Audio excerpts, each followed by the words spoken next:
খুলনা যশোর সীমান্তে কেশবপুর উপজেলার ভদ্রা নদীর পশ্চিম তীরে ভরত ভাইনা গ্রাম।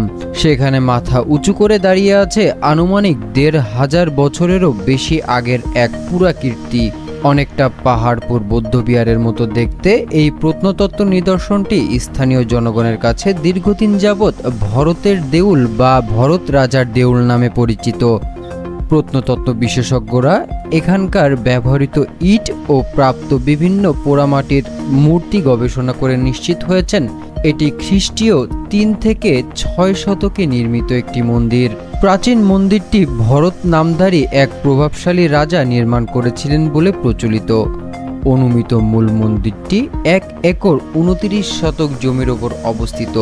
বাংলাদেশ সরকারের প্রত্নতত্ত্ব অধিদপ্তর ১৯৮৫ সালে প্রথম এই ঢিবি খনন শুরু করে। এক দশক পর ১৯৯৫ থেকে ১৯৯৬ সালে পুনরায় খনন কাজ করা হয়। তখন থেকে ১৯৯৬-৯৭ বাদে ২০০১ থেকে ২০০০ সাল পর্যন্ত প্রতি মৌসুমেই খনন কাজ অব্যাহত থাকে, যা এখনও শেষ হয়নি। খননের ফলে স্থাপনার ধ্বংসাবশেষের অংশবিশেষ উন্মোচিত হয়েছে, যা থেকে অনুমান করা হয় যে স্থাপনাটির উপরিকাঠামো সম্পূর্ণরূপে ধ্বংস হয়ে গেছে।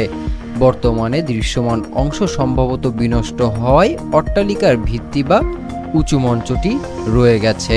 প্রত্নতত্ত্ব অধিদপ্তরের করা স্কেচ থেকে দেখা যায় মোট ৮২টি বদ্ধ প্রকোষ্ঠ ধাপে ধাপে ওপরের দিকে উঠে গেছে।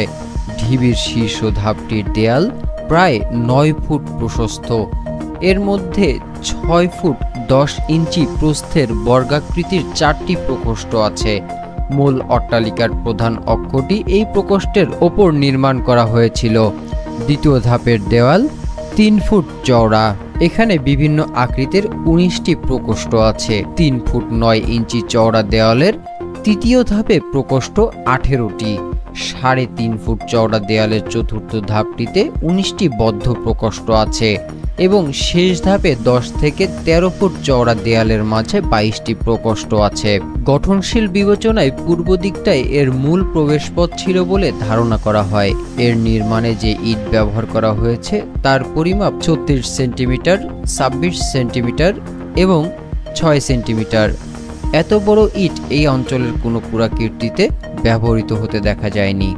স্থাপত্যিক ধ্বংসাবশেষ ছাড়াও গুপ্ত যুগের একটি পোড়ামাটির মাথা, পোড়ামাটির মানুষের হাত এবং পায়ের কয়েকটি ভগ্ন টুকরো এবং কয়েকটি মাটির প্রদীপ, অলঙ্কৃত ইটের টুকরো, পদচিহ্ন সংবলিত ২টি ইটের টুকরো এবং একটি মাটির ক্ষুদ্র পাত্র সংগৃহীত হয়েছে, যা খুলনা বিভাগীয় জাদুঘরে রক্ষিত আছে। হাসান, প্রহর টেলিভিশন।